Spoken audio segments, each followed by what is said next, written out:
Greetings, everybody. Greetings, everyone. I'm Fred Kemp. I'm President and CEO of the Atlantic Council, and we are delighted to co-host this annual event once again with the Italian Institute for International Political Studies, or ISPI. Since 2018, the Council's Rafi Hariri Center has partnered with ISPI and the Italian Ministry for Foreign Affairs on an annual conference and report on North Africa. We've just launched this year's report across Atlantic Council platforms titled North Africa 2030, What the Future Holds. The report was edited by our own remarkable Karim Mesran and Ambassador Armando Sanguini, Senior Scientific Advisor at ISPI and a former Italian ambassador to Tunisia and Saudi Arabia. So there's a lot of expertise in these two authors.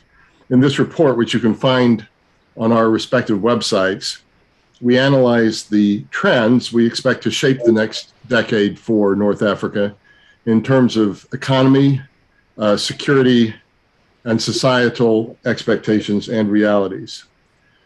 So first and foremost, I want to express my deep gratitude to my friend and ISPI President and Atlantic Council International Advisory Board member, Giampiero Massolo, for his support on this project and on so much else that we do together.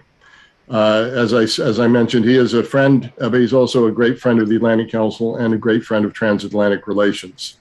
I also would like to deeply thank Fincantieri for their generous support. The event and this report would not have been possible without them. Thanks as well to the Italian Ministry for Foreign Affairs and Her Excellency Mariangela Zappia, Ambassador of Italy to the United States, and she joins us here today.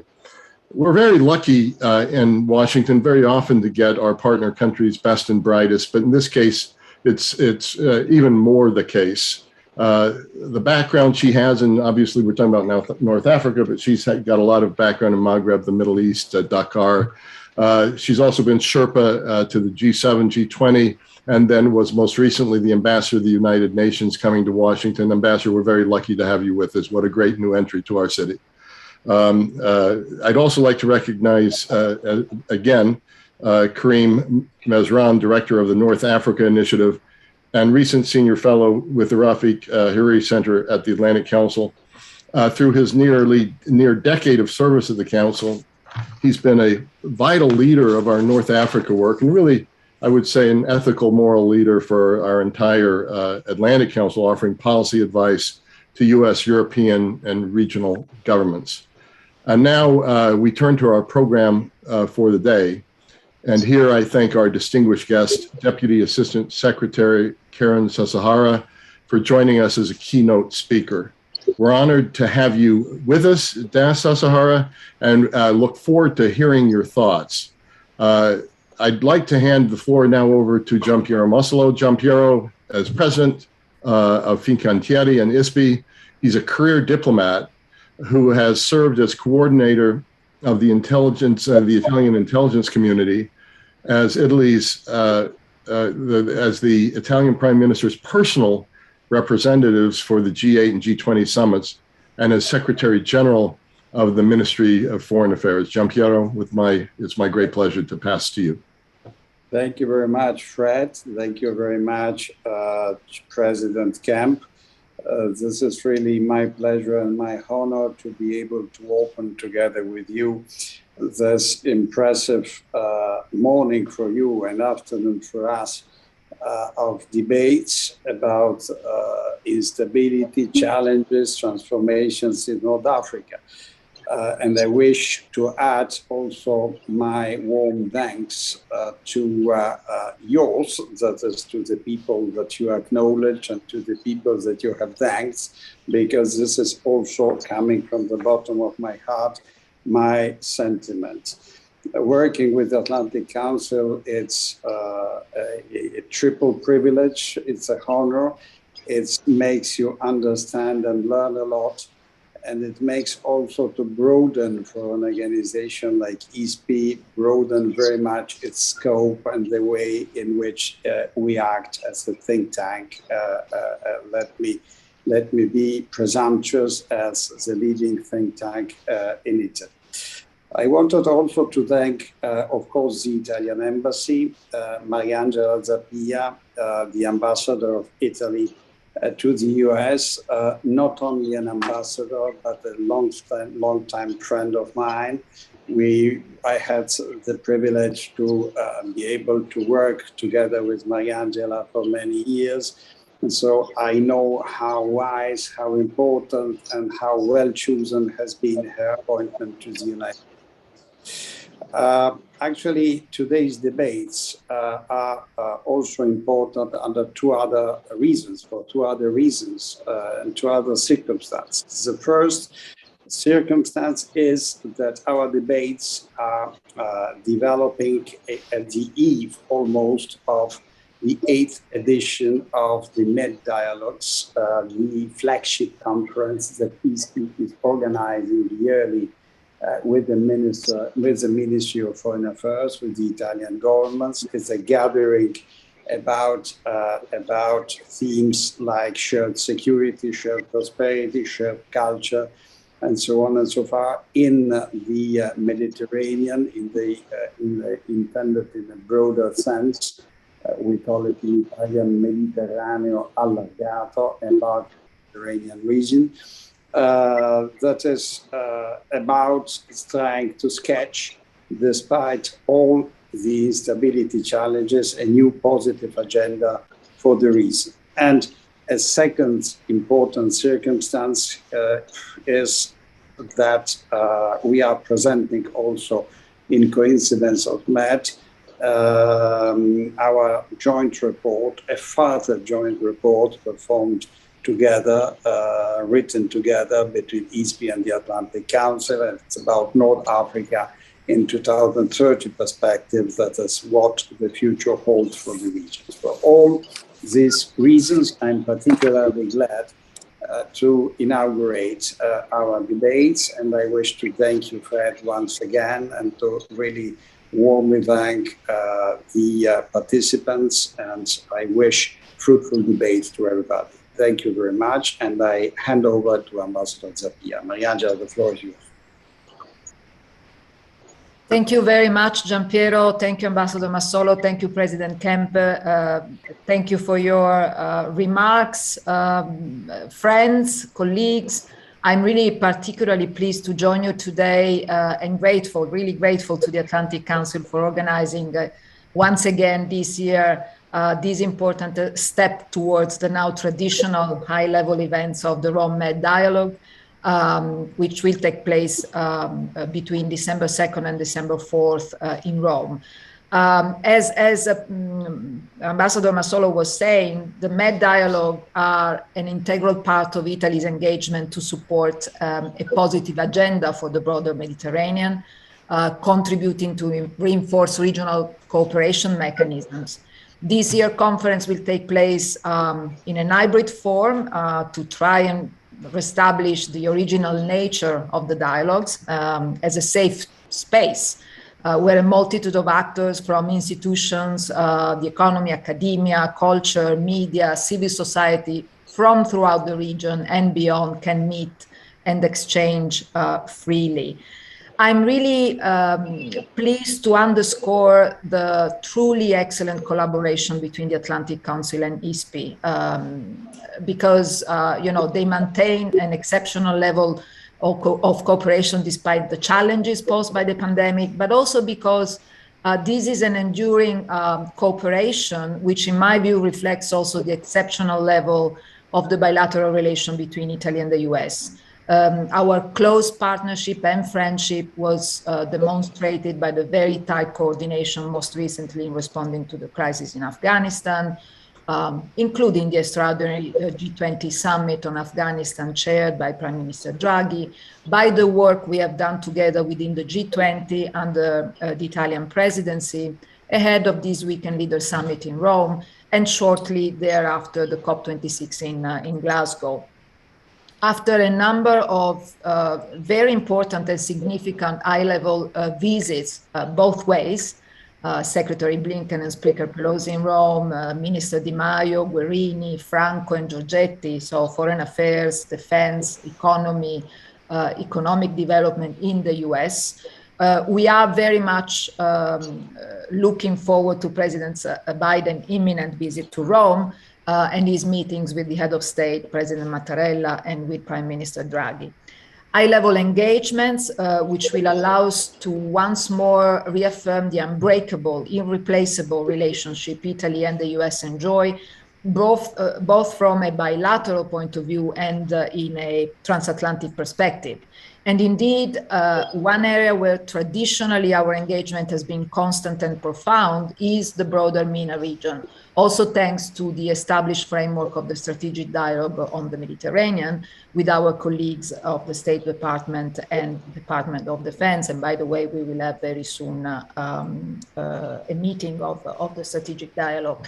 The whole region continues to be affected by cyclical and in some cases enduring political, social, economic, and security challenges, which of course directly affect the stability of the Mediterranean region and Italy's national security. We strongly value the close work we carry on with the United States in full cooperation with our regional partners and in full respect of their national sovereignty to address the root causes of some of the phenomena we are witnessing in the region, while attempting to counter the most immediate effects in terms of terrorist threats, irregular migration flows. Italy stands firmly beside the United States in many regions and theaters of operations. I just mentioned Afghanistan, but we work together in Iraq. We are close partner in the ISIS coalition. Rome, by the way, hosts the most recent ministerial meeting of the coalition in July. We fully share the attention and concern for the situation in the Sahel and the Mediterranean. We are a security provider in the framework of the EU and UN operations, for example, in UNIFIL. And next year, we will assume the command of the NATO mission in Iraq. The objective of a secure, stable, prosperous, and democratic Libya remains a constant priority of Italian foreign policy and national security for reasons that are very clear. We are steadfast in our support to the ongoing process, which must lead to election on December 24, and to the withdrawal of foreign mercenaries and combatants from the country, as requested by the Libyans themselves and endorsed by the UN Security Council. We highly appreciate the renewed engagement of the United States on Libya, and we look forward to further consolidating our already close cooperation, starting with the upcoming Paris Leaders Conference on Libya that we will be co-chairing along with France, Germany, and the United Nations. We are really pleased to know that the United States will be represented at the Paris conference by Vice President Kamala Harris. We look in particular at the Mediterranean as an area where we can further foster the excellent US-EU cooperation without diminishing the relevance of other geostrategic challenges, such as the Indo-Pacific, another area where a close transatlantic cooperation is required. Promoting stability and cooperation in the Mediterranean has been a long-standing priority of Italy's foreign policy, building upon Italy's traditional cooperative approach to the resolution of any crisis. We always aim at developing dialogue, favoring cooperation instead of competition, and the dialogue is really meant with that objective.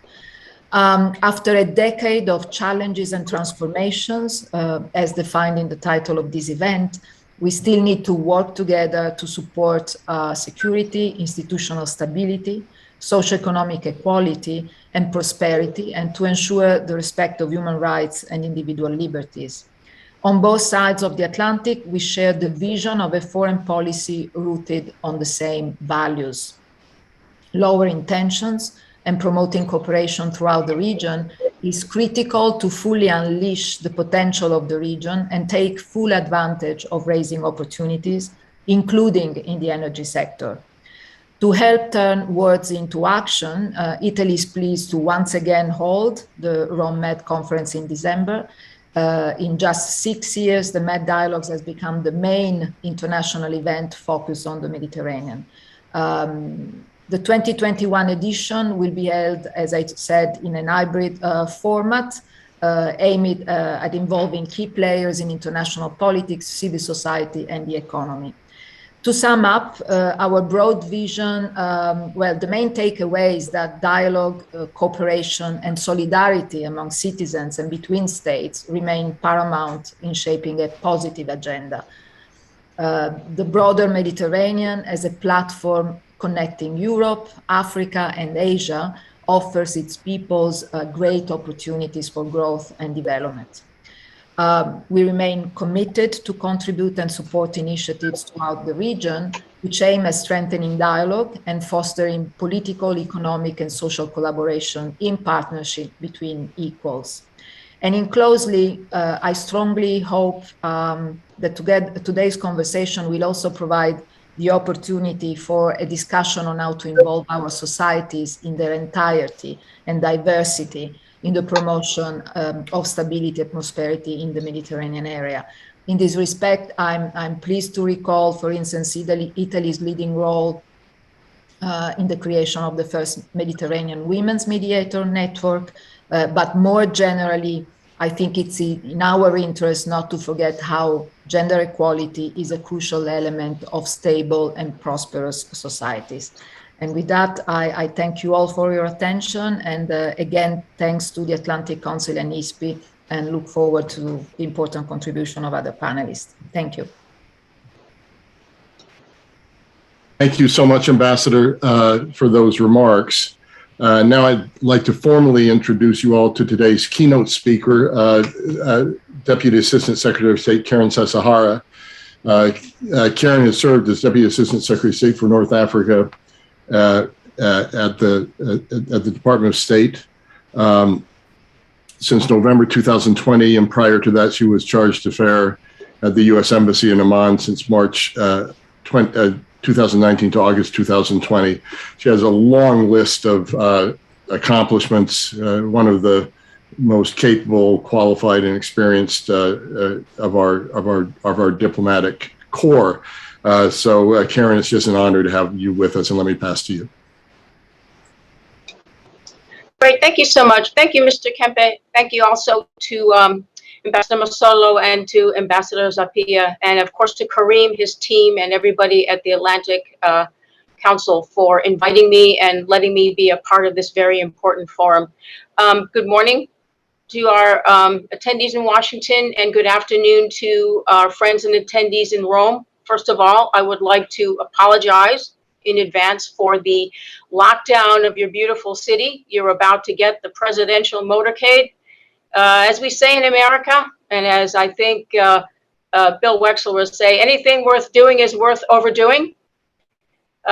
So I hope that you'll all just enjoy the spectacle that a presidential motorcade is.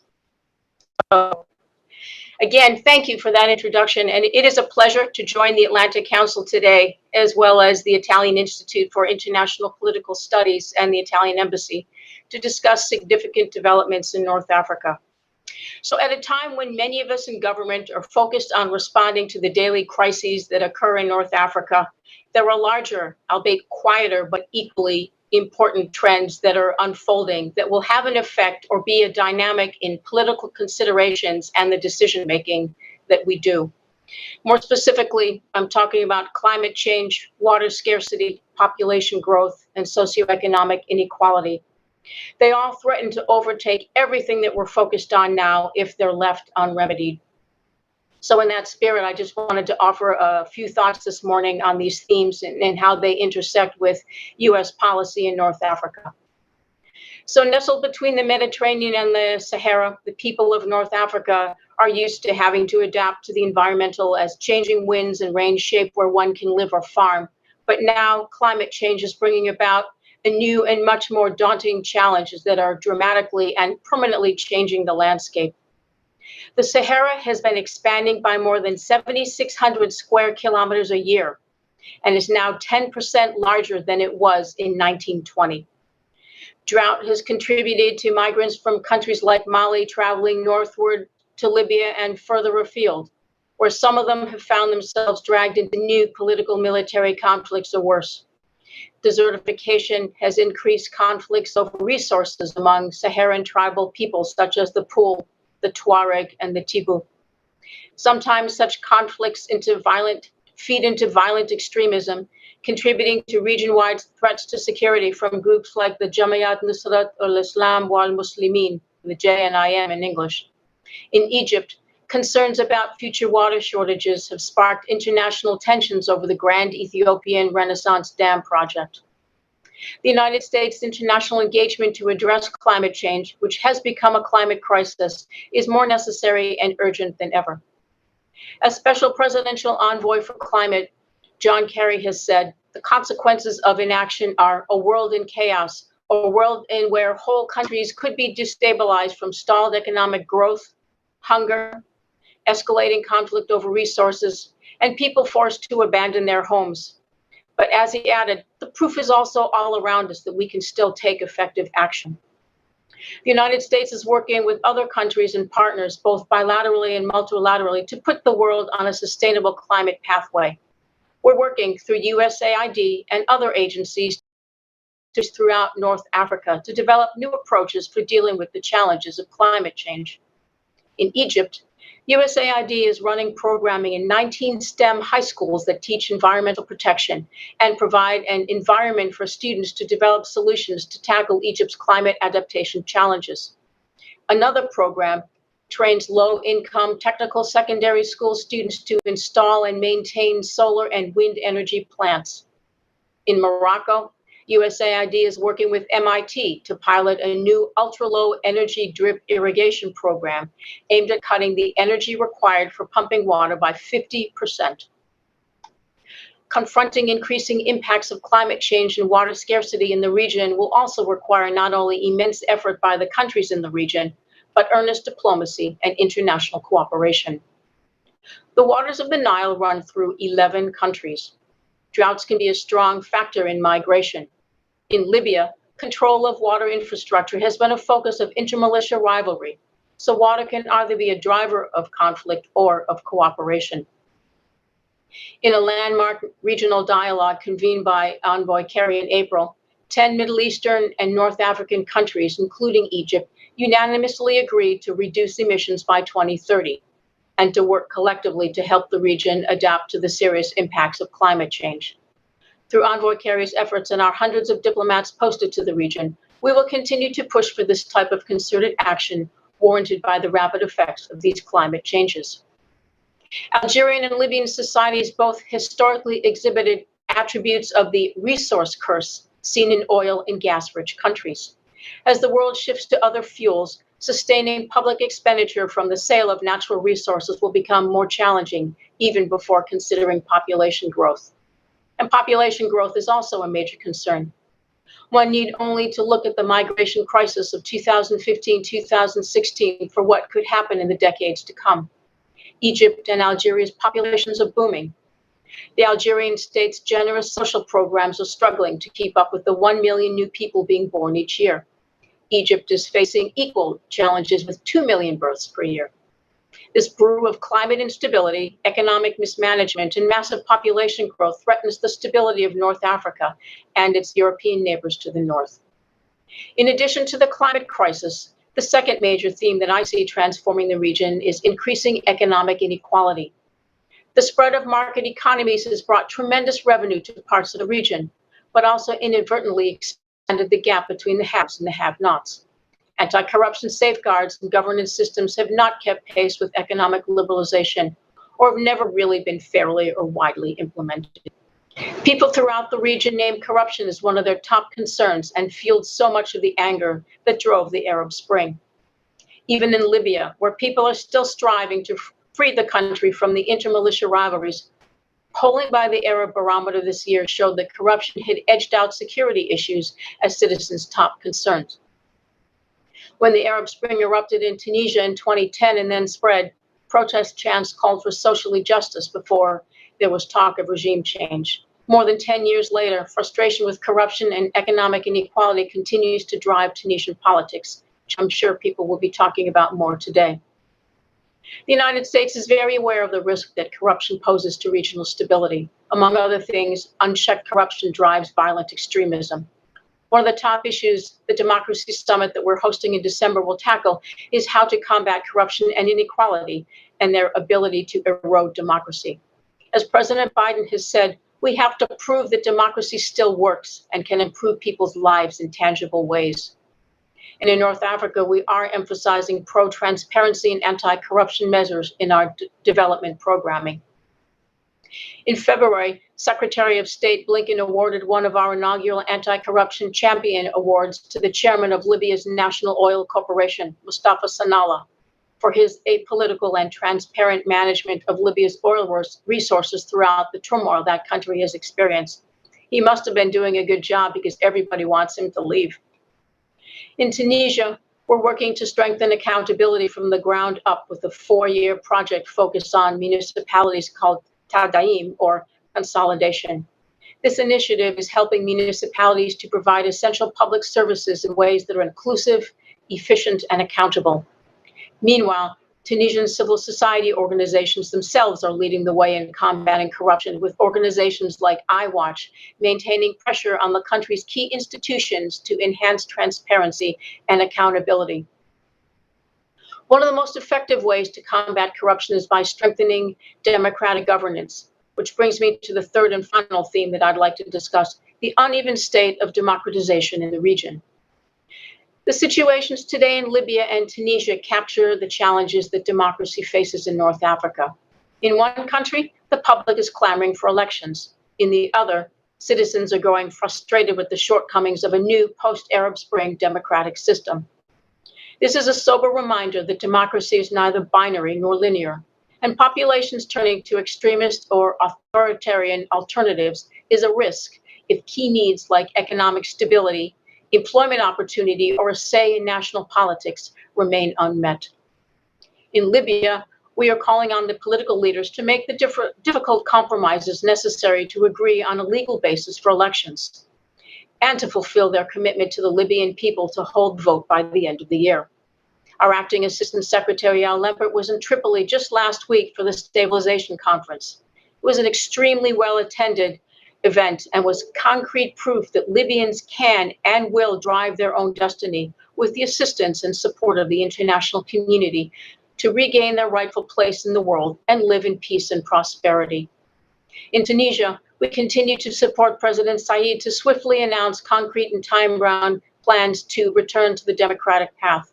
We are very pleased with the designation of a prime minister and the formation of a government to undertake that task. The United States shares the Tunisian people's goal of a democratic government that is responsive to the country's needs as it battles economic and health crises. And we recognize Tunisian popular demands for reforms that improve the functioning of their democracy. So we do urge President Said to ensure that any reforms are adopted through an inclusive process. Democratic reform continues to offer North Africa and the world the best chance at a stable and prosperous future.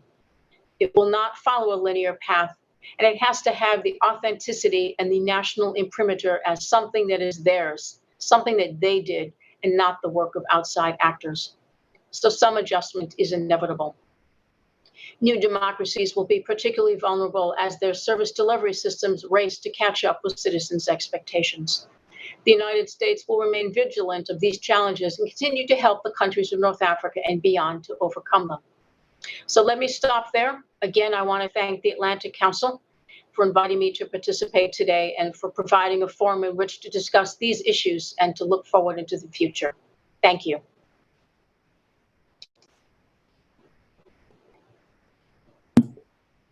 And now I think I've passed to you, Karim, right? Yes, thank you very much.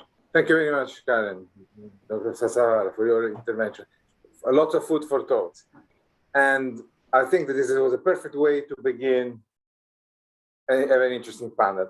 First of all, I would like to start echoing Fred's words and gratitude towards Giampiero Massolo and the ISPI. We are very, very happy with this collaboration, which has been which has led us to create good reports, good events, and excellent cooperation between us. And in the same way, I'm very grateful to Fincantieri for its support, as Fred said, without which this would not be possible.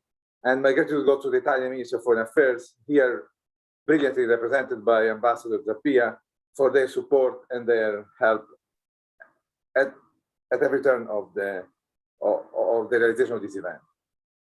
Now, I'm sure we're going to have a very insightful and profitable debate. So I would like to start right away with the panel. Now, each one of the panelists that we're invited has a bio that will take me about half an hour to 45 minutes to go through each one of them. So with their permission and your forgiveness, I would simply like to go and introduce each one of them with their bio, with the last position or the position that they are having now. I would like to start, and then we go present all of them first, and then we go directly to their introductory remarks, and then we go to questions from the public or questions from each other of them or us. I'll try to keep it as informal as possible. First one to speak will be my good friend, my dear friend, Professor Yahya Zubair. With Yahya, we go a long way. I always went to him for advices, for talking, for debate, for discussion. It has been an unbelievable source of information and ideas and opinions. He's currently a visiting fellow at the Brookings Doha Center in Qatar and the senior professor of international studies and director of the research in geopolitics at the KJ Business School in France. Thank you very much, Yahya, for coming, for accepting to do this. After Yahya, I would like to pass the floor to Intisar Fakir. Thank you very much, Karim. Oh, sorry. No, I will go through all of them and then I'll give you. I think that will be faster. Yeah, that's why I'm just doing it. Intisar, sorry for that. I want to introduce you. I thank you very much for having taken time out of your extremely busy schedule to come and then discuss the situation in Morocco, Algeria, and the whole area in general from your point of view. Intisar is the senior fellow and director of the Middle East Institute's North African Sahel programs. She has written extensively on North Africa's evolving policy. Welcome, Intisar. Third, we're going to have the guy I go to for Tunisia and many other things, Youssef Sharif. He is really a joy. I'm very, very happy to have you here. It's really a pleasure and an honor. He is currently the director of the Colombia Global Centers in Tunis. Another friend. See, it's not that I'm having my friends to speak. It's that my friends happen to be the best in their area. Let me boast it a little bit. And Ilham is not only your friend, but is one of the best regarding legal issues, human rights, Libya, the situation in North Africa. She can expand wherever she wants, always with competence and with equanimity and a high sense of morality. She's the co-founder and director of Lawyers for Justice in Libya. She's a London-based human rights organization, and God knows how much we need the kind of work. Thank you very much, Ilham, for joining us. The Latins used to say dulcis in fundo, the sweetest at the end. And here we have, in fact, the sweetest, which is Christina Kausch. We are very happy, Christina, for you to join us. She is the senior fellow at the German Marshall Fund of the United States. Welcome, Christina. You will add a very important perspective to all the debates and the presentation of your other colleagues. Thanks so much. Appreciate your presence. Yeah, the floor is for you. Karim, thank you so very much for the invitation. And the reason why we're here is that we can never say no to Karim. He's so persuasive. Thank you very much for this, for this event, because I think that North Africa right now is going through some dynamics that I haven't seen since the Cold War era.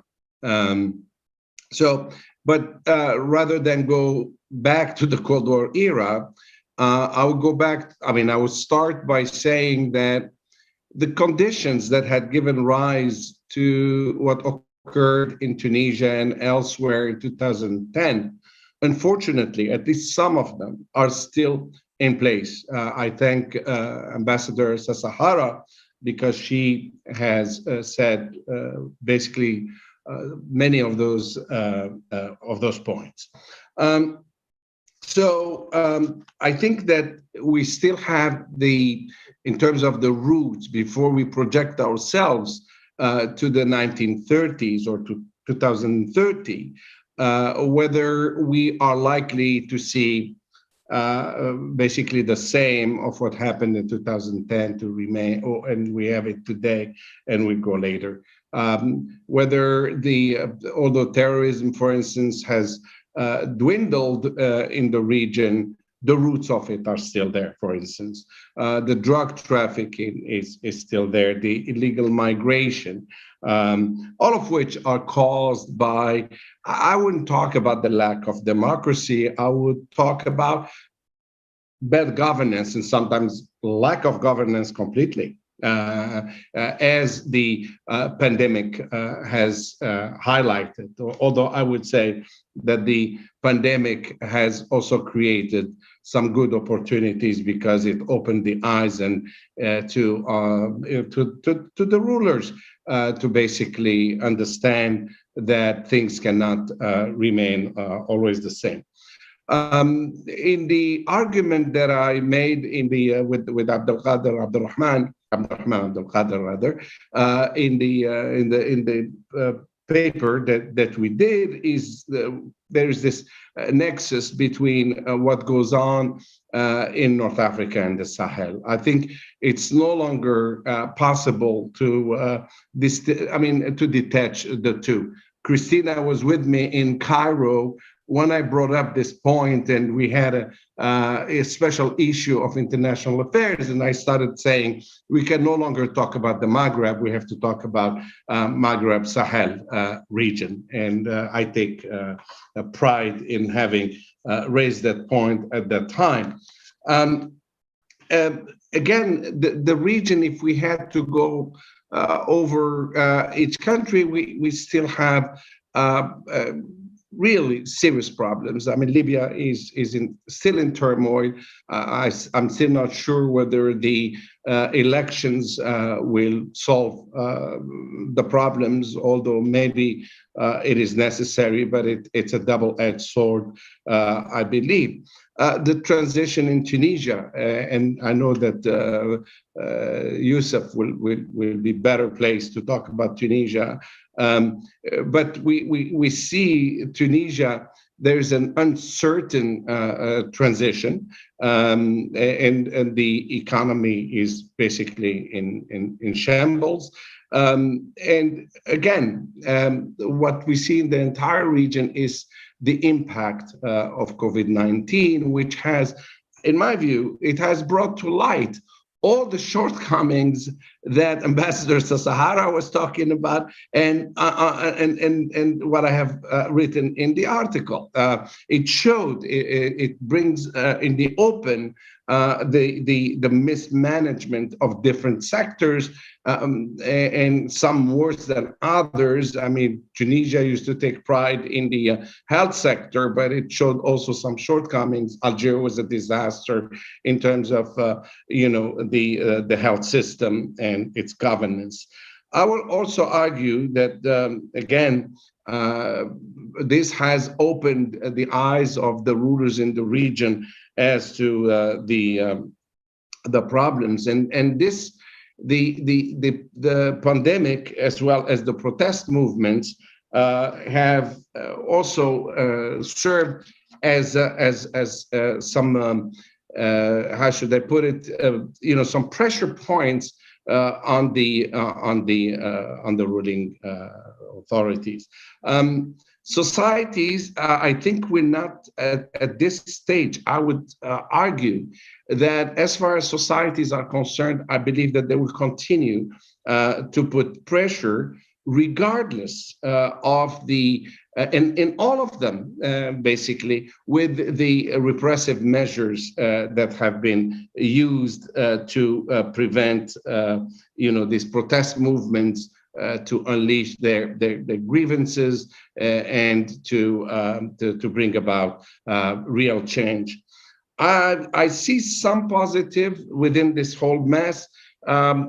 Initially, I believe that maybe the anti-corruption in Algeria was perhaps some settling of accounts or a group replacing another one. But my view is that there is a drive against corruption, which is supported by society. But at the same time, there is a one step forward and two steps back as far as civil liberties and so on are concerned. The measures that Qais Said has taken in Tunisia, they are scary on the one hand, but at the same time, I think it was necessary. And Youssef, you can confirm or deny this, but I think it has shown the depth of the corruption that exists in society, and I think this is why there was some support. And then in all the countries, I think the Achilles heel of these countries are the socio-economic conditions, the economy in particular, because I don't believe that any of them has a real strategy, an economic strategy of development, and that I think is lacking. And you can see, and this is why I argue that some of the roots of the problems, which is youth unemployment in the entire region, and in the figures are staggering. As far as this is concerned, there's a marginalization of the youth, and of course, it's expressed in several ways. Either migration, crossing the Mediterranean and dying in the Mediterranean. There are so many young people who are dying in the Mediterranean, which has become a real cemetery for young people, or in the past, as they did in Tunisia, where they, or from Morocco, where they joined extremist groups. So the reforms after the 2010-2011 have not gone very far, and they were not really palatable in the whole region. In the Sahel, things are not much better, where you have again, migration, the climate change has had a tremendous impact because it creates a multitude of threats, which I can mention to you, not only migration, but extremism and so on. And with North Africa, it creates, rather than North Africa used to be just a transit for many of the migrants. Now it's a destination for migration, and with all the consequences that has on the economies and on the society, on on different issues. And to add this to with climate change, you also have flooding that is happening. It's happening in the Sahel and in the north. Algeria just last week had terrible floods and so on. You have the erosion of agricultural lands in the region, and a problem of food security, which we will eventually have to address. So we are in a sort of the difficult period, not only in terms of the region itself, but in what it is causing across the Mediterranean, which is, of course, the rise of right-wing populism and so on, caused by the so-called threat of migrants and refugees and so on. So, and again, for the regimes in the region, it has also become a tool for blackmail. We have seen how Morocco used it against Spain, a few months ago, with respect to Ceuta and Melilla. We have another big concern in North Africa, which is a conflict that has been there since 1975, and its irresolution is a source of problem, which has again erupted last November, and then exacerbated by President Trump's, recognition of Morocco's sovereignty. I mean, illegally yet, but still it has caused a lot of complications, which I believe if we discuss it during the Q&A, it's going to lead to some new geopolitical alignment with consequences, I'm afraid. If it's not handled properly, it would cause many problems. Now, again, coming back to the region, and I know that there are speakers on Tunisia and Morocco, with respect to Algeria, there's some positive, I would argue, because it had gone through a period of lethargy with respect to its foreign policy, domestically as well, with the rise of the oligarchs and the high level of corruption, which I had never seen in Algeria before. This was absolutely amazing. For those of you who are interested in Algeria and watch or read about the trials, just the figures are simply staggering. So this reawakening of policy may have a positive impact with respect to the conflicts in Libya and Mali. So this would be, I believe, some consequential policy, and we'll see. Of course, it has also created some tensions with the neighbor, which has resulted in the breakup of diplomatic relations, as you know, which has put really, in my view, it's the death knell of the Arab Maghreb Union, unfortunately, when the countries of the region needed the most, because I don't believe that, without an integrated region, the Maghreb states, no matter how good they are individually, that they would make it on their own, especially facing the European Union, which has imposed more and more restrictions for access to markets and so on and so forth. Yes, there is some positive orientation towards sub-Saharan Africa, but that is a different matter.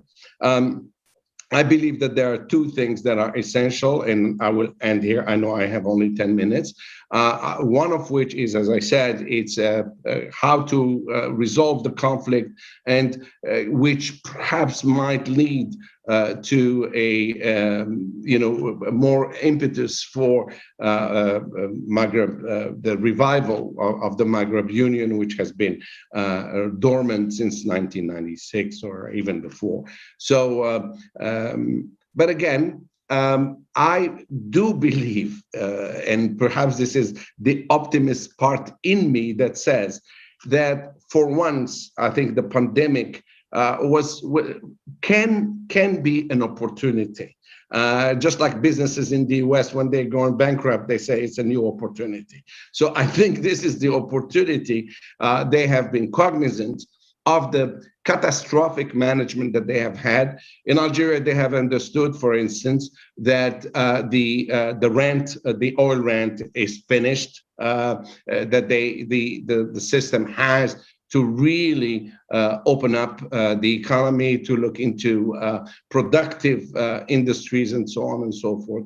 And I'm hoping that with that, the other countries like Libya in the post-conflict reconstruction may also bring about some new wealth and cooperate with neighboring Tunisia and others. And hopefully the North Africa region would move forward and in a positive manner. Thank you very much. Thank you, Yahya. As I expected, you gave a lot of food for thought and a lot of ideas. Now I expect Intisar to address. Go on, Intisar, it's all yours. Thank you very much, Kareem, for your kind introduction and for your excellent work on North Africa. It's always a pleasure to be with you and ISPI colleagues. Thanks for having me. I think given the very thoughtful overview that Professor Zubair gave, I think what I'll do is unpack a little bit the ongoing crisis between Morocco and Algeria. I'll talk a little bit about what's driving it, touching on some of the themes that Professor Zubair has brought up, the implications of suspended relations between these two neighbors. And then I'll also talk a little bit about the Maghreb-Europe pipeline. I think that's an issue that's particularly relevant given our European audience as this comes in the context of gas supply issues. And then I'll just close with some reflections about the potential for greater tension between these two neighbors. In August, as Professor Zubair mentioned, Algeria announced suspending relations with Morocco because of what it called hostile acts. These hostile acts encompassed several accusations, including alleged Moroccan support for MAC, which is a group that calls for autonomy for the Kabylie region, for Rashad. Both of these groups are labeled terrorist organizations within Algeria. There's even been floated out the idea that Morocco had something to do with the wildfires in Kabylie over the summer. Of course, all of this is happening within the context of ongoing sparring at the UN between Moroccan and Algerian representatives about the Western Sahara issue. I think one important note here about the announcement was that when it was sort of first came out, the general reaction to it was that, this doesn't really change a whole lot for the two countries, which already have a tense and limited relationship. But I think the difference here about this time is that, for the few avenues of cooperation that had existed before between the two and that had been shielded from previous tension, they're now basically included in this tension. And that's the pipeline, as I mentioned, and access to aircraft. As we saw, Algeria closed this aircraft to Morocco following the announcement. But I'll come back to the pipeline issue here in a minute. Let's just take a step back very quickly and look at why is this happening in the first place. And I think there are domestic and regional reasons. For Algeria, there are, I think, a couple of factors that explain the decision to intensify the tension. I think the first is tied to domestic situation. Algerians since 2019 have been protesting the ruling political and economic elite. The popular mobilization movement known as Hirak was central in bringing down former President Abdelaziz Bouteflika, but it has still not been satisfied by the transition that's taken place. We saw the pandemic has slowed down the Hirak, but people are still not satisfied. Of course, Algeria also has a pretty difficult economic situation, given the dwindling income from oil and gas revenues because of low oil and gas prices. Of course, I'll note that gas prices and oil prices have gone up over the past few months, but it's still not clear if that's going to completely shift the economic outlook. But there is still corruption, there is poor governance, and there's also crackdown on dissent and freedom of expression. So the Algerian military does not have a lot of ideas about how to address whatever comes next domestically. And I think from their perspective, upping tensions with Morocco, which was already identified as a hostile neighbor, makes sense. As a potential way to reinforce the military complex's importance and potentially also regain some domestic credibility. The second element is regional competition. I think from Algerian perspective, it seems that Morocco has racked up some diplomatic gains in recent years that have increased its regional leverage within, what Professor Zubair has described as sort of Algerian lethargy in terms of foreign policy. As well, among these, are some geopolitical shifts that seem to have favored Morocco, including the U.S. recognition of Moroccan sovereignty claims over the Western Saharan territory, Morocco's renewed relationship with Israel, and of course, also Morocco's own diplomatic and business outreach in Africa. I think for Algeria, which historically has taken its support for Western Sahara independence, or at least for self-determination for the Sahrawi people, pretty seriously, as well as its support for Pan-Africanism and the Palestinian cause. These are certainly perceived as setbacks. For Morocco, there are domestic issues as well. There is crackdown on dissent. There is increased economic and social vulnerability. but Morocco is rebounding economically. There's been relatively better management of the pandemic, especially in terms of vaccine procurement and vaccination campaigns. So I think the regime there sees itself in a stronger position domestically. On some level, this tension with Algeria could be galvanizing domestically, but I maintain that neither Moroccan nor Algerian audiences, as far as I can see or hear, really are convinced that tension with the other is where their government's attention should be focused. From my sort of understanding of official thinking, I think Morocco is not quite as keen on this tension. It's a distraction at best, and I think potentially a waste of energy and resources. And I think this explains to some extent why Morocco has been fairly quiet on this, of course, with the exception of, as I mentioned earlier, responding to statements on the Western Sahara specifically. But I think internationally, Morocco wants to maintain an image as a reasonable actor, especially after a very tense period in its relation with its European partners, in which it did not act as a reasonable actor over the summer. So we're seeing a little bit more of a level-headed approach when it comes to foreign policy. And I think this is an important posture for them to maintain as well, because there are a couple of key issues that are going to be coming up. On the Western Sahara, there is a new special envoy, Staffan de Mistura. He's going to start negotiations on this. And I think Morocco really is eager to maintain the same leverage that it had in the previous process. I would say, the situation with the Western Sahara would be business as usual if it weren't for the fact that the ceasefire that had stood since 1991 was broken last November, and it has become an active conflict again. And of course, there is the U.S. recognition, which I think tipped the scales, at least on, certainly on a regional level. Hence we see Algeria and even Morocco, they're willing to take some short-term losses, Algeria particularly in an effort to kind of curb Moroccan influence. And one of the losses is the Maghreb-Europe pipeline deal, which I think yesterday it was announced definitively that it will not be renewed. The question about what each of these countries want with the renewal of the Maghreb pipeline deal had been out there for a while. Morocco had kind of always argued that it does not have as much leverage as transit countries normally have. It receives small amounts of gas in lieu of transit fees. I think this made sense given that Morocco's gas usage and needs are still fairly small. Natural gas accounts for about 10% of Morocco's electricity usage. But Morocco has been very clear that they want a more advantageous deal, especially with ownership of the pipeline that's crossing it, passing to the Moroccan government this fall. But it makes sense given the tensions that Algeria wants to lessen the leverage that Morocco has on Algeria through the pipeline, and certainly with the increased diplomatic tensions, that's very much the case.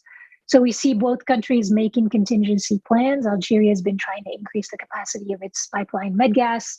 That one does not traverse Morocco. It seems they're on track to increase the capacity to meet most of Spain's needs per the contract. I think the increase in capacity is going to be completed by the end of November. And I think for the rest, to make up the difference, the plan so far is to ship LNG, which is costly, but mostly manageable for the short term, I think, for Algeria. For Morocco, there's also a short-term cost. They'll need to make up for the gas that they've been receiving. Again, here we're talking about small amounts, and they seem to also be looking to importing LNG, but they're going to have to figure out some sort of regasification plans. But I think here again, I'll sort of highlight something that Professor Zubair said, which is the more intangible loss. And that's that there is even less bringing Morocco and Algeria together. And I think this limits the extent to which both have a stake in backtracking on their position. Just to close, I think for the two countries, one of the key questions is whether this diplomatic tension could turn into something more. The kind of extreme case here would be armed conflict. As I said, having this tension flare up serves political and ideological purposes. But I think given where we are now, I still don't think that either country really wants a full armed confrontation.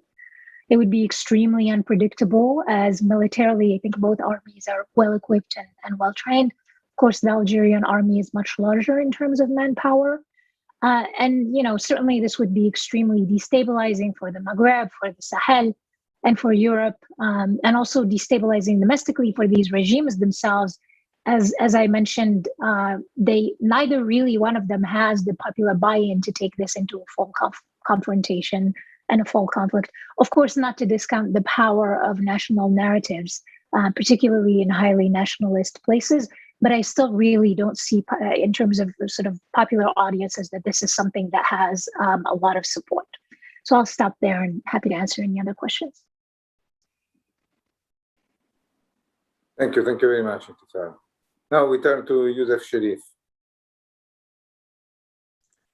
Thank you very much, Karim. I'd love to see you again in person, and thank you for ISPI and Med for always offering me the space for a free discussion. Good to see you all. So as Karim mentioned, I'll be talking about Tunisia. For the funny thing is that for the last 10 years, we've been saying that Tunisia is in transition. And already by 2012, some people started criticizing that qualification, saying that transition has ended and we should talk about stability. Well, here we are now, talking about Tunisia as being in transition again, but transiting from a democratic transition, where it was in the last 10 years, to something else that remains unclear, that we are trying to identify. The situation is as follows. So I'll briefly describe the situation and then try to see where things are going. So the situation is as follows. Since July 25th, the president has monopolized most powers, and he happens to be the country's most popular politician and political entity. I mean, not just politicians. In fact, he's more popular than all other politicians and all other political parties taken together in terms of votes. So he's very popular. He's monopolizing all powers. The parliament is suspended, and so are important articles of the constitution.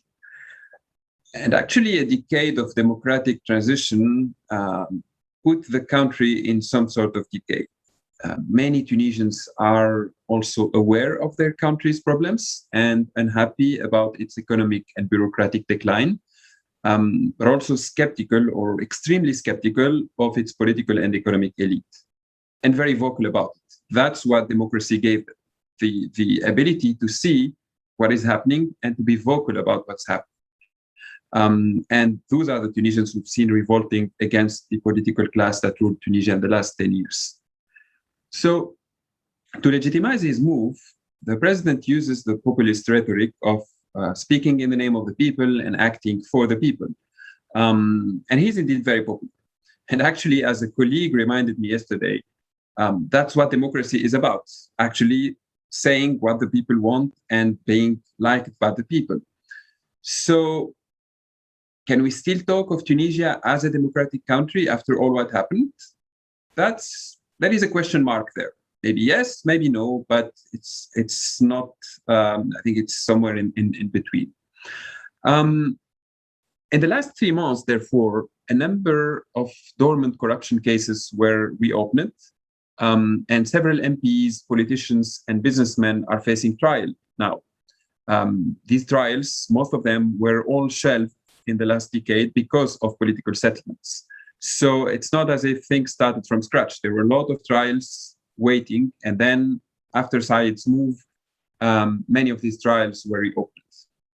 And actually, it's not only that, but for a few weeks following his power grab, travel bans were imposed on politicians and businessmen without further explanation, although they were lifted since then. So, but this was something that triggered a lot of red signals everywhere, that there is some kind of arbitrary situation there.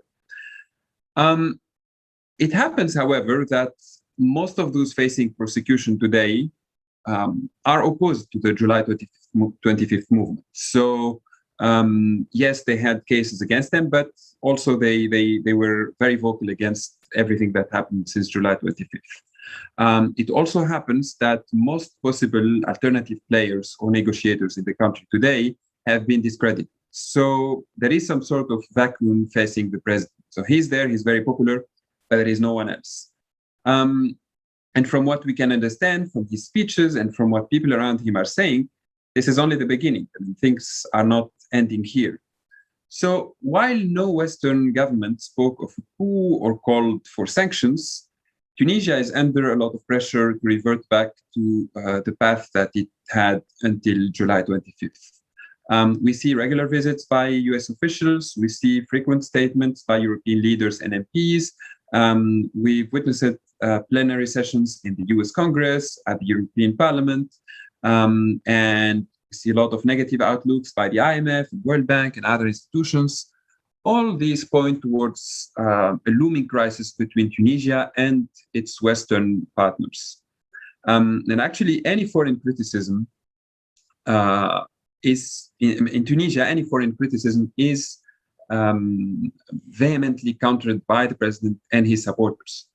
This actually has amplified an existing nationalist atmosphere of suspicion of the foreigner, actually not unlike what we see in places like Egypt or like Assad's Syria, where whatever comes from abroad as even the slightest criticism is seen as foreign meddling and something that that should be countered straight away. So actually today, many Tunisian organizations and political parties are, some of them out of nationalism, some of them just to avoid facing the angry mob, they had to align by the president's positions and saying openly that they refused any foreign interference. Now, after having given this quite bleak picture, I can see some positive aspects here. First of all, the current war on corruption is sending shockwaves among the country's most powerful. So the most powerful business people and politicians in the country now are reminded that power is not eternal and that the rule of law is actually the best guarantor rather than finding some political compromises here and there.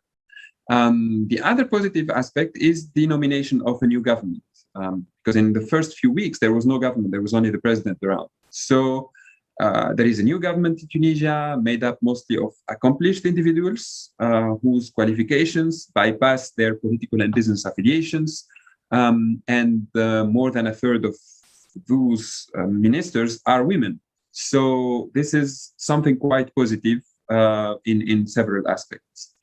And actually, maybe most importantly, almost 3 months since the president's power grab, there is no bloodbath in Tunisia. Compare with Egypt in 2013. Compare even with Sudan just a few days ago. No one was killed since July 25th by oppressive forces. There were barely no arbitrary arrests. There are some, but they remain exceptional. And no immediate threat to the freedom of expression. So it's not as if journalists are put in prison or people being critical are harmed. So these are all positive indicators that the country is not fully back to its authoritarian roots or not sliding entirely into authoritarianism. And here I will quickly conclude by asking the question, where is Tunisia heading? And I mean, because we don't have much time, so I see two major paths. The first one, maybe the preferable path, is the one where the president will know when to stop or where to stop, especially if a sustained opposition to his rule emerges from the powerful labor and business unions. As time goes by, the current economic situation will worsen, his popularity will recede, and these unions will also feel their interests threatened. And so we will see an opposition emerging, and that will push him to shift some of his positions and be more open to dialogue.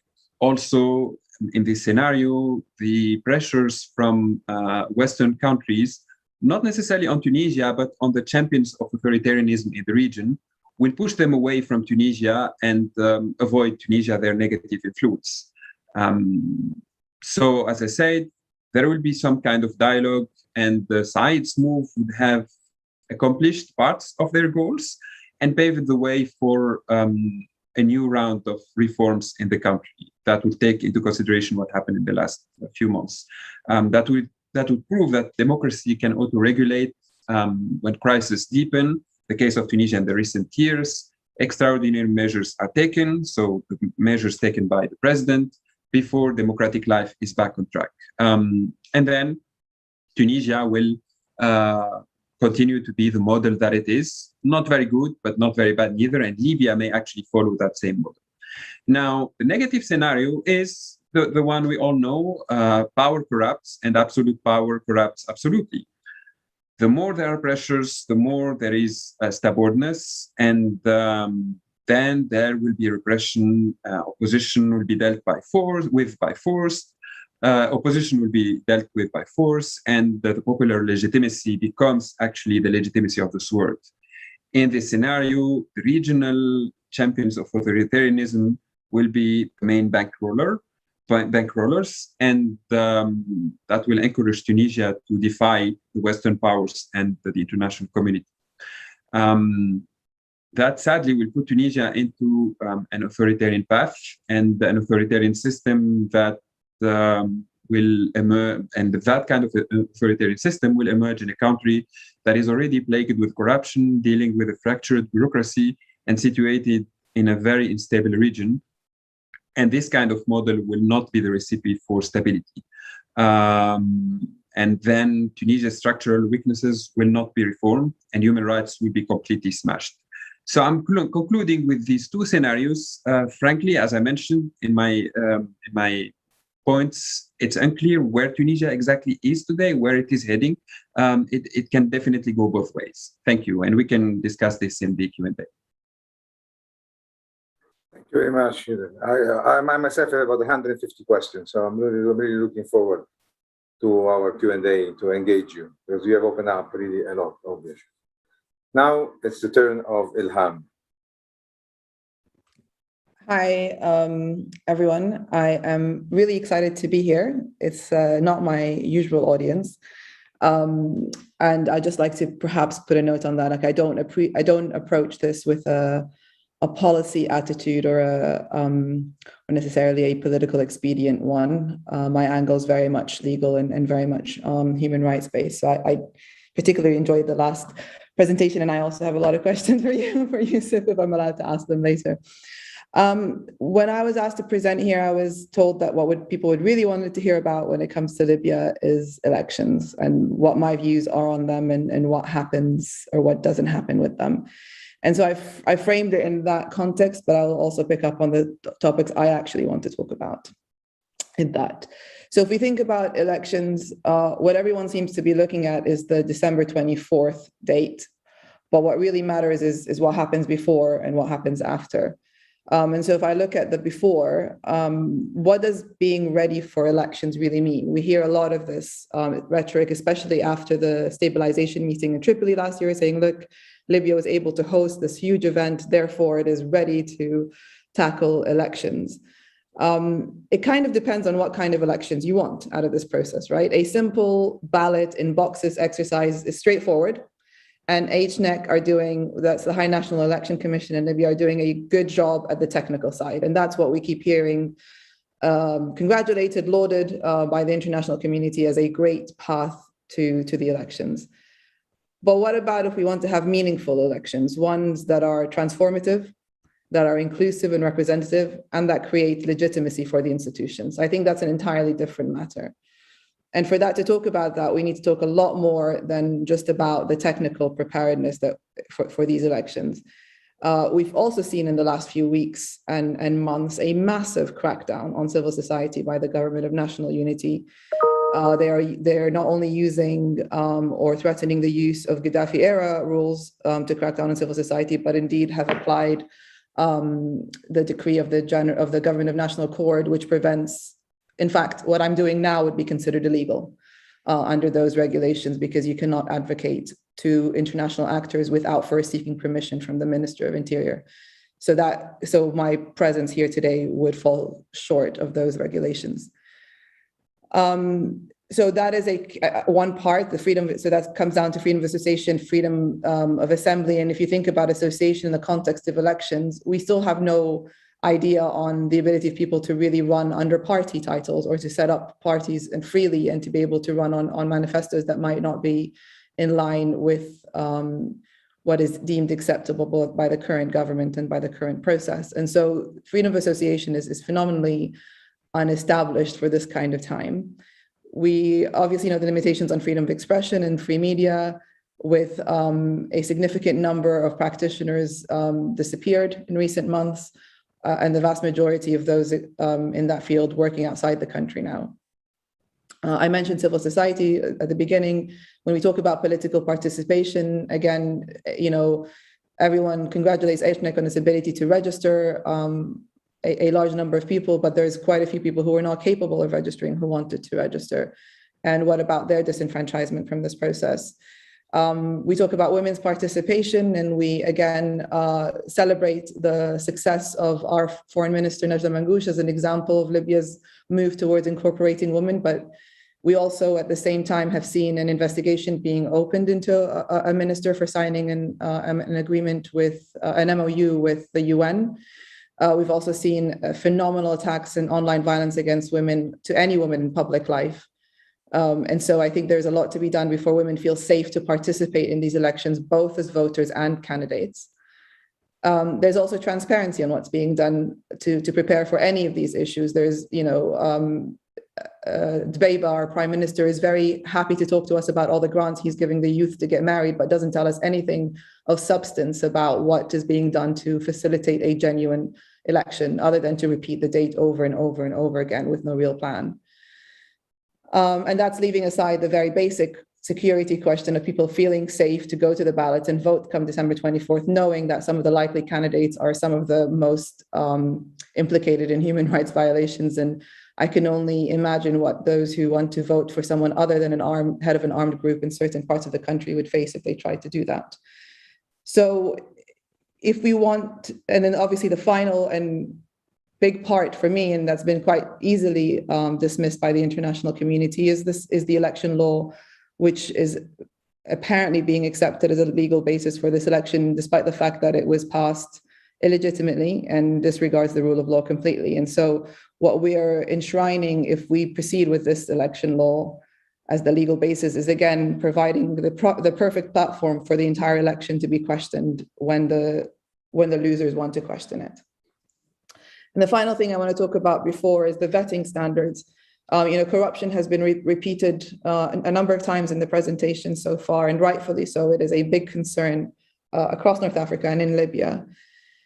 But we also, the story of the vetting standards in Libya and what's being promoted as acceptable for these elections speaks for itself when you look at the people who've declared their interest in running for office or who are expected to run for office. So whether it's Saif Gaddafi, Khalifa Haftar, Fathi Bashagha, Aguila Saleh, or our latest Prime Minister Dbeiba, each one of those is implicated either in crimes against humanity, war crimes, or corruption.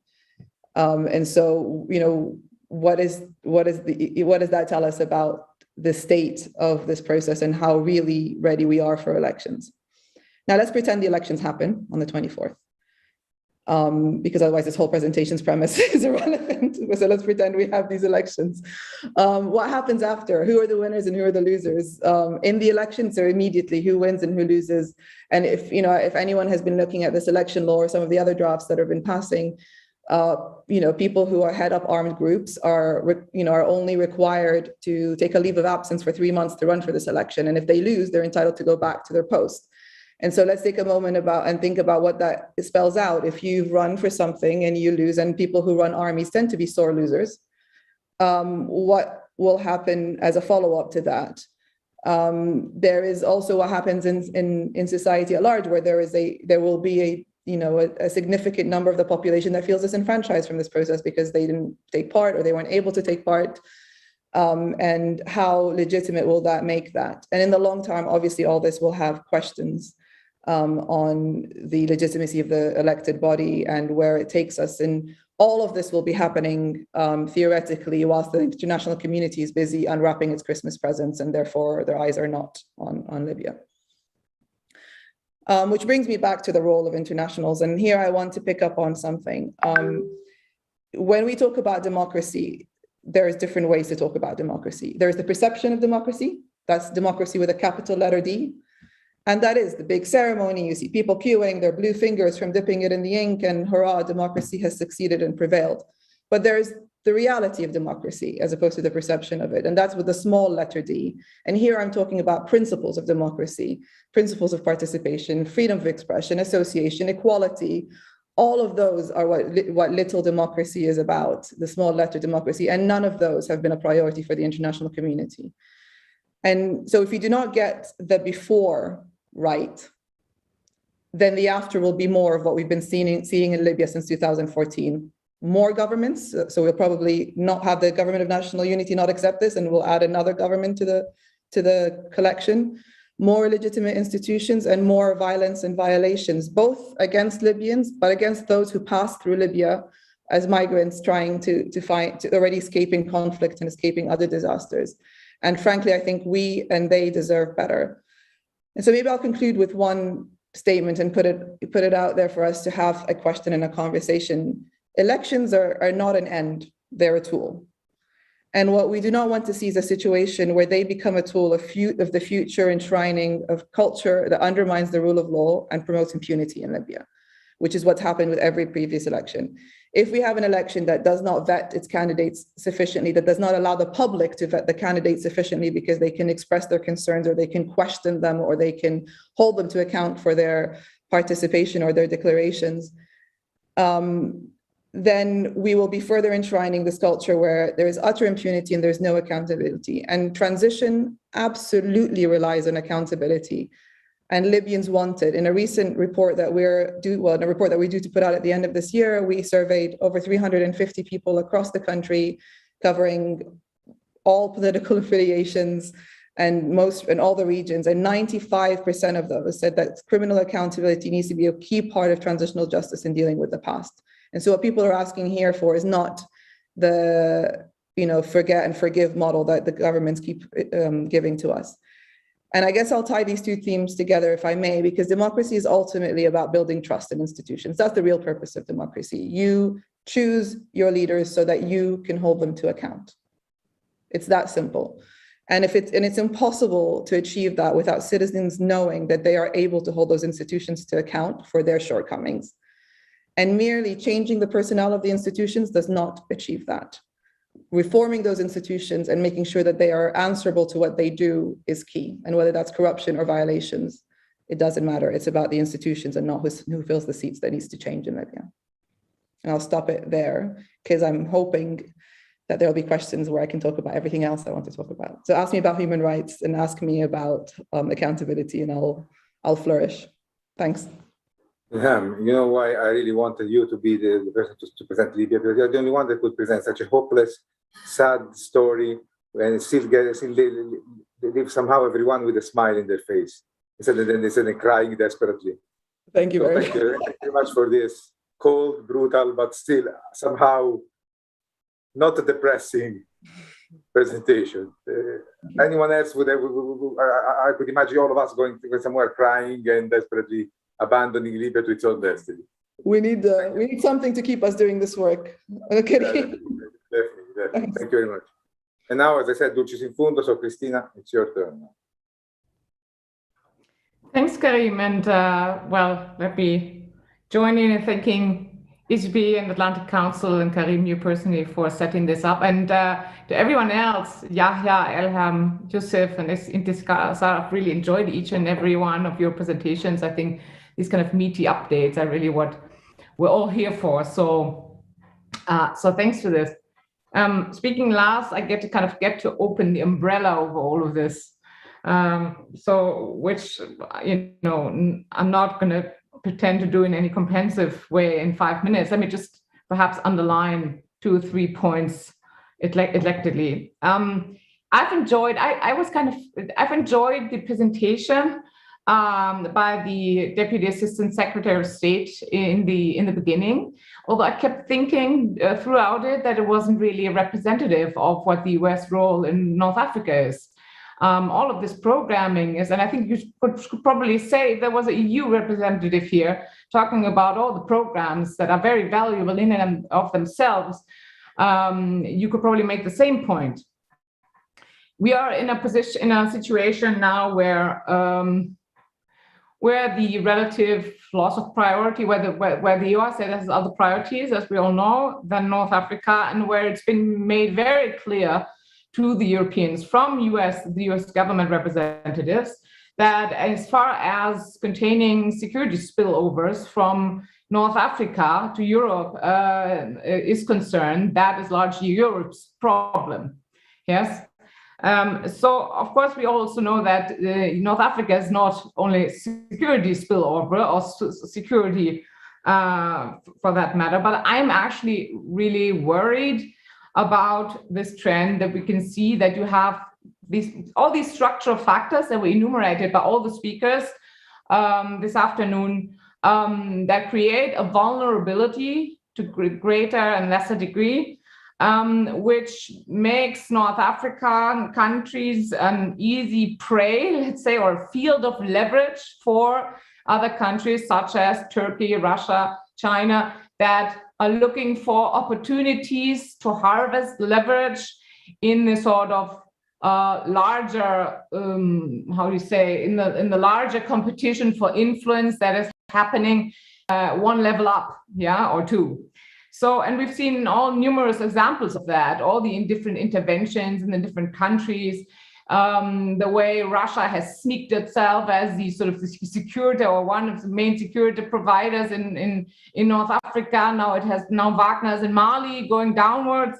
Then, and also not only in security terms, also, for example, in terms of vaccines, yes, how China and Russia have provided vaccines to North Africa, not Europe, not the United States in the first instance. So all of these are ways, and Turkey in getting into Libya and all of this.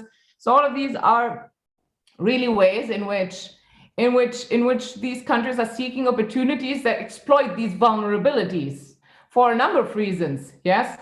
One of them being to get leverage in their dealings with Europe and the United States, and I think that's very worrisome. What's to do about that? Well, I don't know, obviously, but I mean, I think that I would underline here that I don't think that Europe can be counted on in any sort of game-changing way now or in the next years. The pure reason being that for internal capacity reasons, because it has its own cohesive crisis to deal with. It is focused really what the essence of Europe's priority in North Africa is containment of security spillover, and that's where it's going to focus, and that's going to stay that way. That's my guess. The next years at the very least. Beyond, as I said, valuable programming statements that may help and add nuance, but I think the big picture, unfortunately, is this. So don't count on that. What that necessarily means, if you don't want to, if you don't want to be swallowed by all those different other international actors, then the North African actors, societies, politicians really need to shape up. And I'm saying this in particular because moving ahead, we've heard about all these challenges.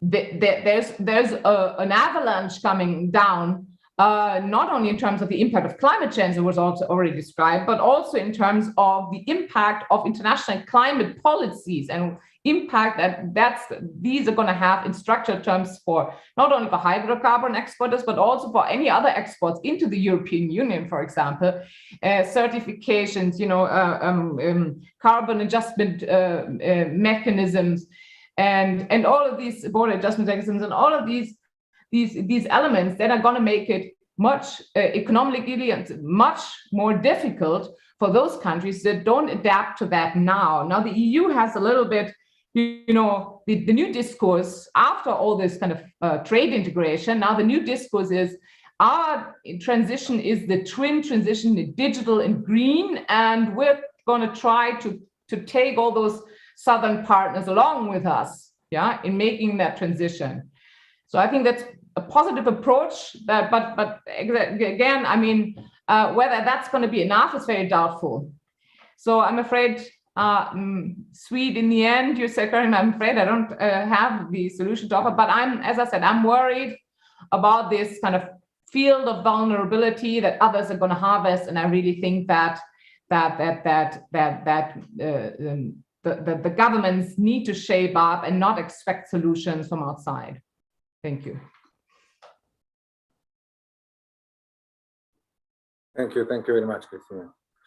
Okay, now we have one question from the public, and I'll try to sum up all of them and address each one of you. Please try to say within the 2-3 minutes. We have only 15-20 more minutes maximum. So the first one is addressed probably to all of you, but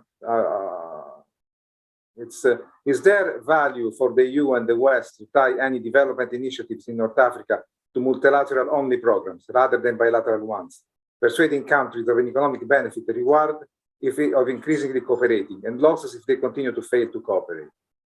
So some sort of conditioned kind of help or conditional activity of the European country toward these countries. They would say that they would receive aid and help and support only if they move towards cooperating. So creating an incentive to cooperation, kind of addressing what you, Yahya, were talking at the beginning, that the situation is such that the Maghreb unity is over, even though without the Maghreb unity, no matter what this country will do, we will not, so if you want to tackle that within 2 minutes. Then I have one other question for Ilham, which is, fine, we know all that you said is perfectly right. You know that from an academic, political, moral issue, every point of view, going to election is wrong. And the outcome of having badly prepared for election is going to be an awful outcome. What is the solution? What is the alternative according to you? Do you perceive any possibility to propose to the Libyans and to the international helpers to go through instead than going to 24th on election, for which there is no time to prepare, there is no time to, according to your presentation, and to avoid the outcome that will be a disastrous outcome if that's the way that the people are going to go there. Is there any hope that if an individual comes out that is acceptable, the international community can compact behind him and push the government, the new government, toward a better path? Is there a hope, or is this just hoping for a miracle? Youssef, to you, I have a personal question, which is, I know precisely what you mean, but I'd like to reiterate this. I think that the two alternatives that you presented, the first one is already done. The attitude that the president is showing, the attitude the international community is showing with the deafening silence, the words that say let's see. When you know that all autocratic involution have happened with somebody coming in and saying, I'm going to clean what the mess of the previous class, with the populistic and anti-corruption. It's exactly school case, textbook case, what is going on in Tunisia. Can you address once again that, if I'm too pessimistic, or there is any other hope? Intisar, to you and to Christina to a certain extent too, I'd like to know, we hope that, and I agree with you, I don't think that the Algeria and Morocco will go to clash, but I'm very worried by the progressive marginalization of Algeria.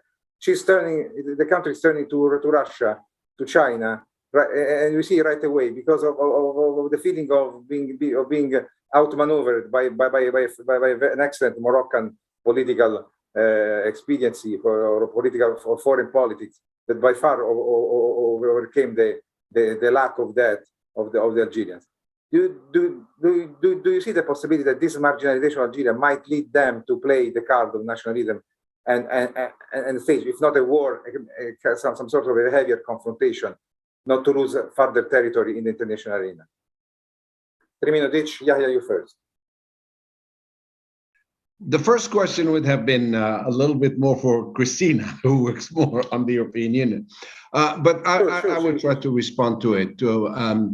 If you look at the historically, the Maghreb states have never gone as a group to the European Union. They have gone one by one, which was the Algerians made a big deal out of that, because it came at the midst of the war, the domestic strife that was going on at the time. I don't think that I would raise the question in terms of how the North, that is the Europeans, would encourage any kind of integration. I don't think it is in their, at least they don't view it from Paris as in the interest of France to have an integrated Maghreb. I believe, I'm a believer that if there was any type of integration to come about, it would have to come from the players, the regional players themselves, in terms of a change of approach, that they are really determined to realize that it's from within that they could be that they could succeed. Morocco has gone to ECOWAS, with no success. Tunisia is a member of ECOWAS. I mean, they moved from the UMA to sub-Saharan Africa. Tunisia is also a member of COMESA. So I think there is a need for a whole change of attitude. I don't think, I know I'm going to say something that is not politically correct. The Maghreb is not, I repeat, is not strategic for any of the outside powers, whether it's Russia, China, or the United States. I think that the Maghrebis would be too pompous to think that they are a strategic region. And what you said, Karim, right now about China, Russia, when you, I study this on a daily basis, basically. It's nothing. The volume of trade between China and the whole Maghreb, and if you include Egypt, is less than $30 billion. If you compare it to the Gulf is 5 times or 6 times more. So there is no measurement. If you look at Russia, Russia is a supplier of weapons, and it's not new. It's been going on for a long time. And to reassure you about something else, I don't see the Algerians going, aligning themselves with Russia, or yes, they move closer, they will increase their exchanges, they will, but they are not going to abandon what has been one of the principles of Algeria's foreign policy since before independence, which is non-alignment. Algerians know very well that even if you're a brother Arab, you are not going to look at the interests of your brother. This is known, and at least I'm talking from the perspective of knowing Algerian policy. They don't. They did not even trust Nasser, for that matter. They knew that Nasser was playing them, trying to play Bimbella to their side and so on, and change. So they're not going to do that. But I think if this is where I join Intisar, they are not. I mean, I don't think they would go to war with Morocco and Algeria.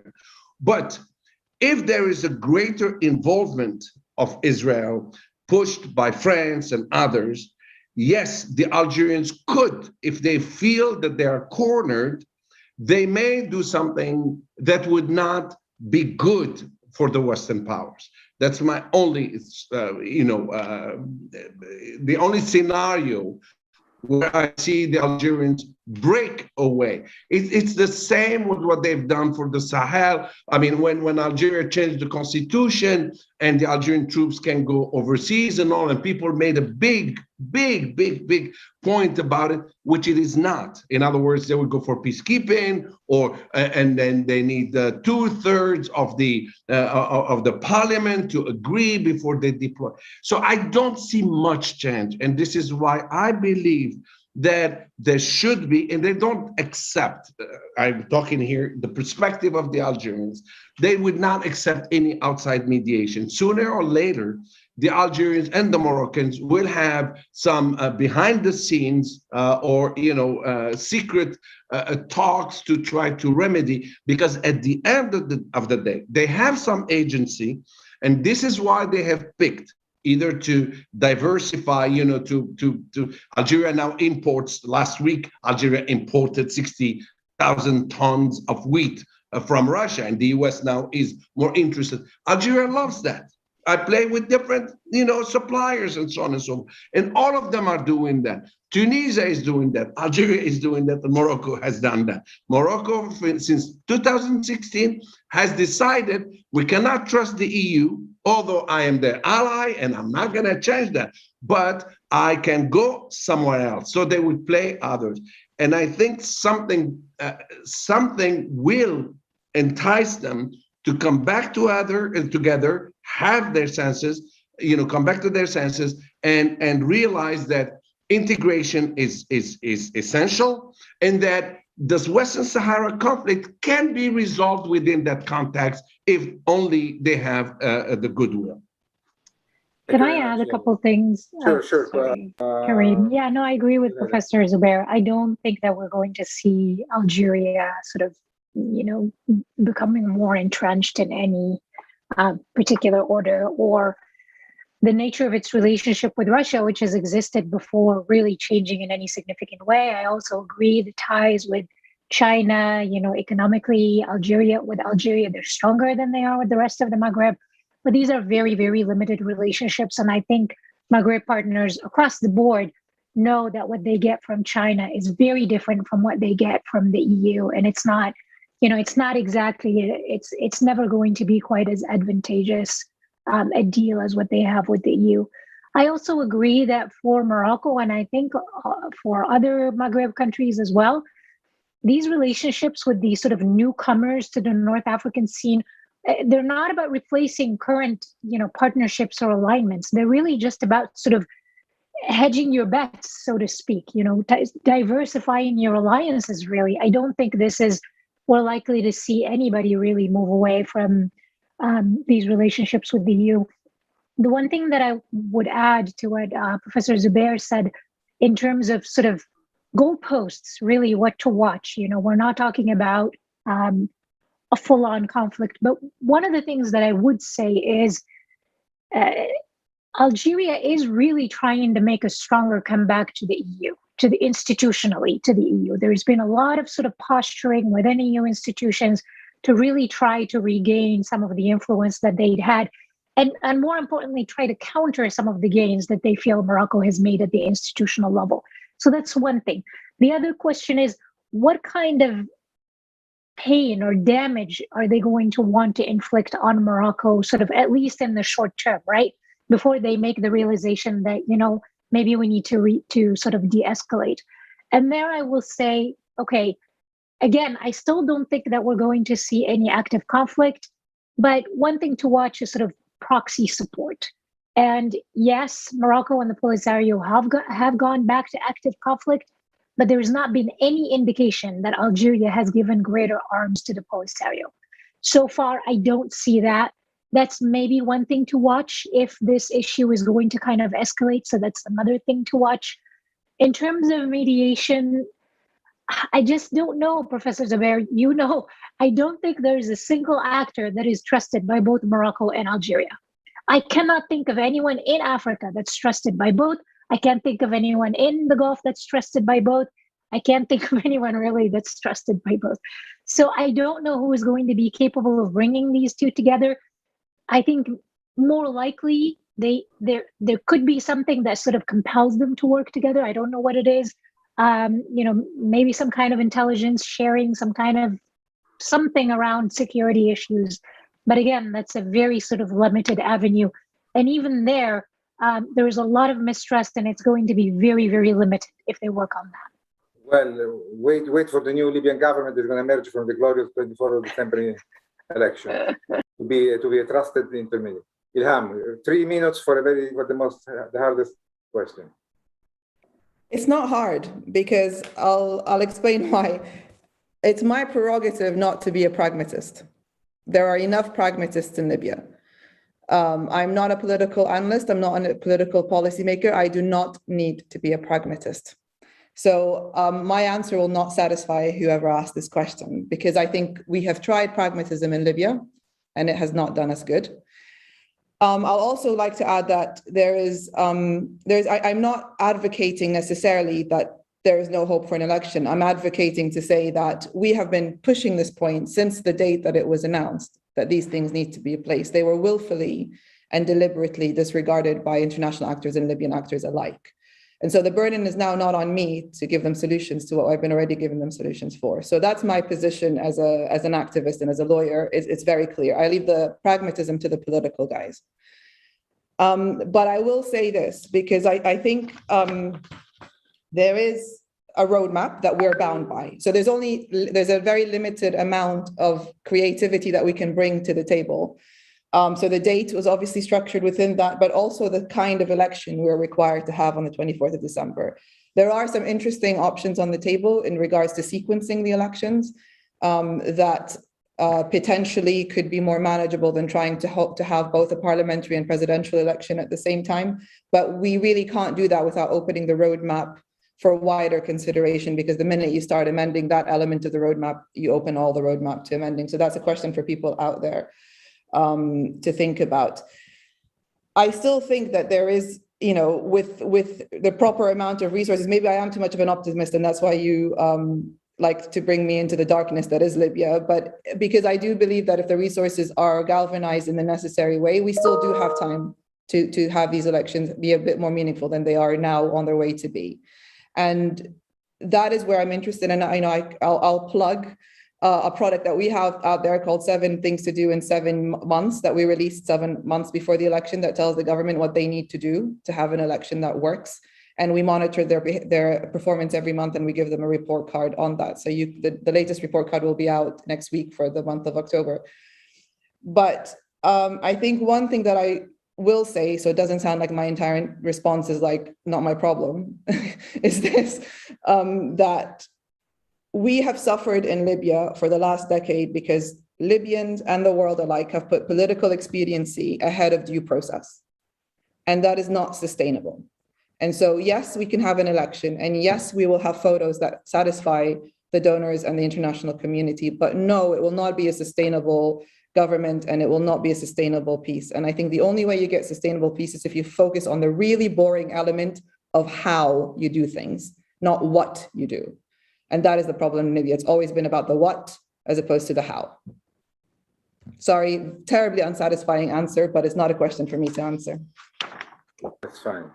I'm sorry, we're running short of time. Christina, do you want to? I know you have to leave soon. Do you want to say a word, or it's okay if I pass the? No, I'm good. Thank you.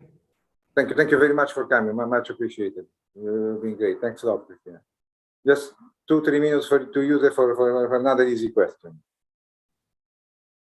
Thank you. Well, I mean, the reason why I'm not that pessimistic, I am, but not enough, is because although we see the textbook of authoritarianism quite open now, and a lot of its chapters being implemented, but a few things keep me somewhat optimistic that there will be a resolution to this crisis in a less dramatic manner. One is the fact that those who are controlling things today are civilians. So this is not like Egypt in 2013, where you had the military behind the scenes and the civilians being the puppets. The group that is actually in charge is actually a group of civilians. So that's one thing. The other thing, as I said, no blood was shed, and what we see is more words, bravado, more than something concrete when it comes to closing everything or to cutting down everything. The other thing that keeps me somewhat hoping for a better solution is the reality of things on the ground. There is such an economic crisis that I don't think just repressing will solve it. And also, it's been 10 years of democracy in Tunisia that actually, I don't think clicking on a button and telling the police and the army to stop everyone who is opposing and protesting will work straight away. I mean, you have a lot of youth who are actually quite, outspoken and in the streets and everything, that it will be hard to tame them like that. So all this together means that the optimistic scenario is still possible to happen. But it's true that, I mean, the other scenario, the more pessimistic one, can also be the one that we will see, that we will witness. But again, I mean, now today, and Elham mentioned the fact that Libyans now had to ask for an authorization to speak to foreign audiences. There is nothing like that in Tunisia. So that's just one example. That's why I'm still cautiously optimistic with the outcome of the situation. Thank you very much, Jose. Well, now we reached the time allocated for this panel, which, in my opinion, has passed by far my expectations, and I hope those who followed up. I'd like to thank each one of you for your kindness, your expertise, your availability in sharing all your opinion, your comments. Thank you very much on behalf of the Atlantic Council, ISPI, and Fincantieri. And I would like also to thank, because a lot of things are done by those who appear, but there's a lot of things are done by those who not appear. Particularly, I would like to thank the team at ISPI, especially Serena Massimo and Patricia Bergamasco for their support.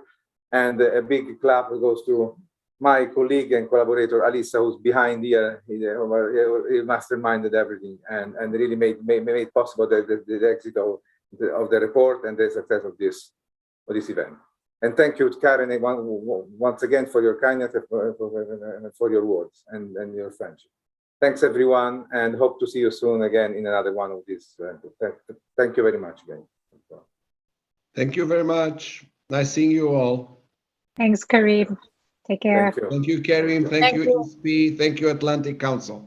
Bye. Thank you, everybody. Best wishes, everybody. Stay safe and well. You and your families. Take care. Bye-bye. Thank you. You You too. too. Bye. Bye-bye.